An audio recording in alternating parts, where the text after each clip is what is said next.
is my concluding remarks on the episode regarding constitutional coups in Africa. What does it entail, and why are constitutional coups treated so lightly compared to military takeovers in Africa? Welcome to your favorite podcast, Smart, Intellectual, Knowledgeable African Talks. I'm S.I.K.A, and I'm very happy to be here providing you with mind-blowing topics and the most powerful perspectives, in the world, actually. I'm very proud of making such a great episode, and I'm very happy to enjoy your support. If you're not yet a member of our community of young African intellectuals and people who are passionate about Africa's development, all you have to do is to click on the subscribe button and to also activate the ring bell so that you don't miss out on any of the very interesting episode that I release weekly. This is the last part because I have to move on and talking about very other interesting topic, but this one is very particular to me because I have a special position when it comes to constitutional coups, and I personally believe that the African continent has a lot to do. We need to improve the current, political context, but we also need to improve the current legal, environment. And I'm going to tell you why. Oh, by the way, if you haven't listened to episode 39 and episode 40, I strongly invite you to do so before enjoying this one, because this is the concluding part. And I'm afraid if you're jumping straight to the conclusion, you might actually lose all the trail thought that I followed to arrive at the conclusion that I'm about to make. So if you are in the position, please listen to episode 39 and 40. It will only take you a couple of minutes, and then you can join us here. Okay.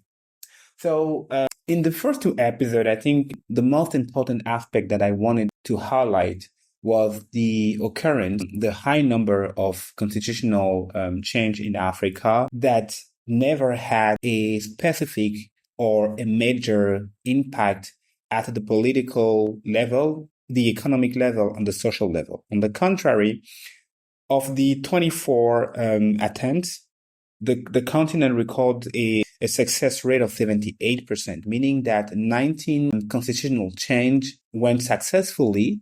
But if you're looking at, the country where those constitutional change were successful, you won't notice any major change, when looking at the current lifestyle of the population, when also looking at the macroeconomic aspect. On the contrary, in most of these countries, constitutional change leads to military takeovers. They lead to military coups, to comprehend.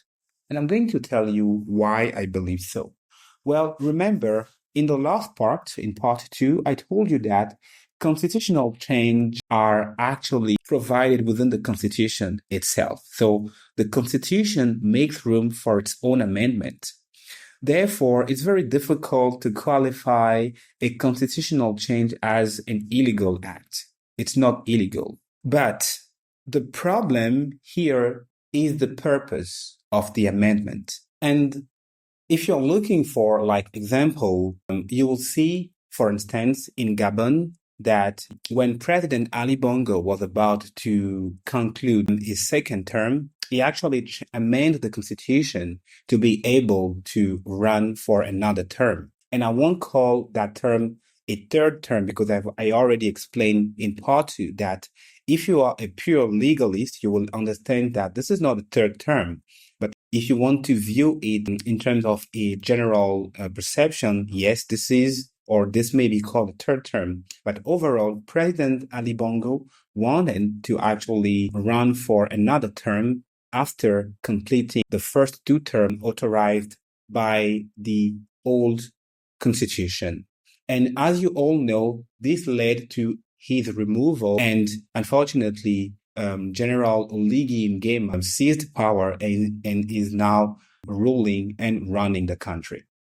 The same example is also applicable to Guinea-Conakry, where the former president Alpha Condé, ran the country from 2010 to 2020. And according to the current or the old constitution, this was supposed to be his last term because he was only authorized for a maximum of 10 years. But after that, he also wanted to extend his term, which he actually did by winning the 2020 election, but he got overthrown by Colonel Mamadi Doumbia, who actually seized power. And I can go so forth. We have so many examples in Africa. And when these situations happen, most of the time they happen because you see a misalignment between the perception of the incumbent president versus the perception of the people or the population. What I'm trying to say here is that most of the time, the reason why the incumbent president do decide to change the constitution is because they want to extend the term. And we can all say that it is safe to pretend that they want to remain in power because they want to continue doing the great work that they think that they're doing. But the problem is the population does not share this perception. The population wants to see a new generation or a new individual, as the head of the state.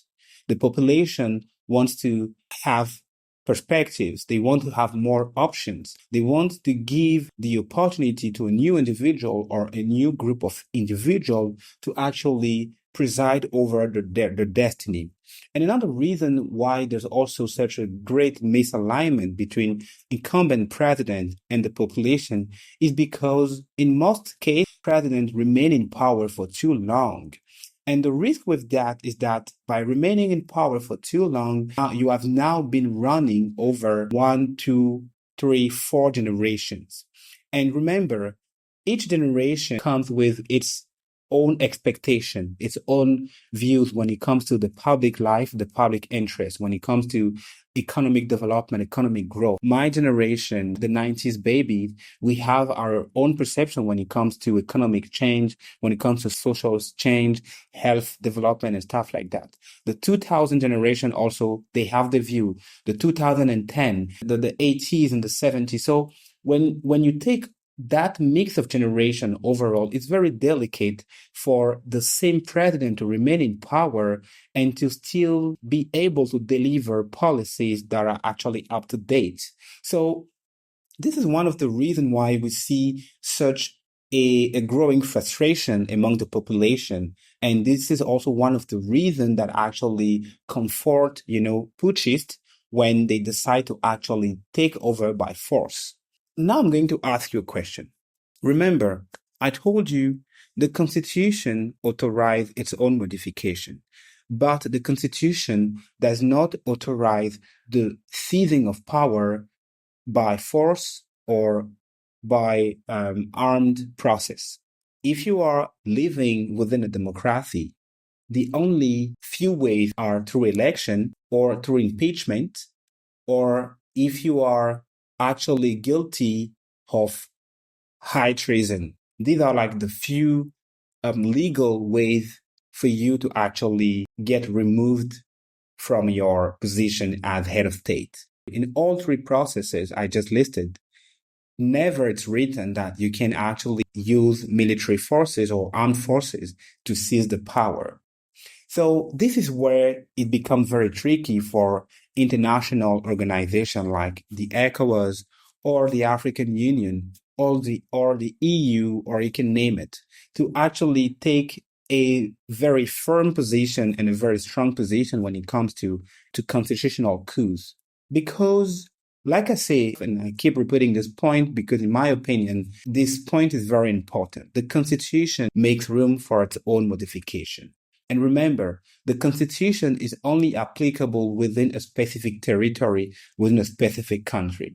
The Constitution is another one of the most powerful items that actually helps, evidence and that actually helps, prove the sovereignty of a country. Because the Constitution is supposed to reflect the rights, the laws, the customary laws, the tradition, and the lifestyle, the vision of a specific population within a specific country or within a specific geography. So it's very delicate, for international countries, for outsiders to come and question the person or the people modifying the Constitution. the first responsibility does not lie within the international community's hand, but within the local people, within the local institution. That's why it's very important if we want to fight constitutional change in Africa, and particularly at a country level, to have a very strong institutional framework within a specific country. It's very important to have strong institutions, to have institutions who are going to be able to balance the wielding of power within a specific geography. This is very important because it's very difficult. It's a matter of sovereignty. If the local institution validates the process, who is the international community to actually step in and condemn that same process, which has been actually validated by the local and the national institutions? And now that's where most people become very emotional. You will come at me and say, Philip, but yeah, this is not the will of the people. This is not fair. But remember, if you are a legalist, if you live in a democracy, the reason why you are talking about election is because the election system is provided within the Constitution. The reason you are talking about freedom of expression is because it's guaranteed within the Constitution. The reason you are talking about freedom of movement is because you live in democracy. So one of the pros of democracy is that you have to do everything by the book. And the book should actually reflect the will of the people. But one of the downsides of democracy is that you cannot give some sort of force to your emotion or to what you consider right or wrong. Because again, a constitutional change is a legal process. So if the country fails to actually have strong institutions, people with integrity, people doing their job and standing tall against the president or whoever is triggering a constitutional amendment that can actually deem unconstitutional or non-beneficial to the country, well, it's very difficult, although it exists some remedy at the international level to try and mitigate the occurrence of such a very tricky and very delicate situation. So to give you an example, I enjoy talking about Senegal, actually. You'll notice that this year, before President Diomaye Faye, win the election, the former President Macky Sall wanted first to extend the election day. And he wanted to do so through constitutional and legal means. But what happened? The first opposition he met was all the political parties, member of the opposition, especially the PASTEF. But in my opinion, one of the strongest opponents President Macky Sall met was the Constitutional Court, or if you prefer, the Supreme Court of Senegal. Because when he applied to actually extend the date of the election in Senegal, the Constitutional Court ruled against his request. They say, you have failed to provide us with, legal and strong basis, regarding your decision or your move. Therefore, the election should take place at the time and date as per the Constitution. So you should understand that the first layer of protection should not be the international community. And that's what I'm trying to say here. When it comes to constitutional coups, it should not be the international community. The first layer of protection should be the institutions, the public institution, the judicial and the judicial system. And you may say, well, the judge in a specific country may be scared of their life, but I mean, this is part of the job. I think that's all I can say. This is part of the job. You have to find a way to do your job. Another solution that we should also consider is to also be able to look at what's called penalizing or, somehow sanctioning not constitutional change, but constitutional manipulations. And this is very important. There's a strong nuance here. A constitutional change is actually authorized by the law, by the Constitution. But the Constitution does not authorize for constitutional manipulation. Therefore, if the legal expert, can actually prove some sort of constitutional manipulation because of the purpose of the modification, for instance, because of the rationale, behind the purpose of the modification, therefore, this could also be sanctioned by the local institution and the local authorities, but also by the international community.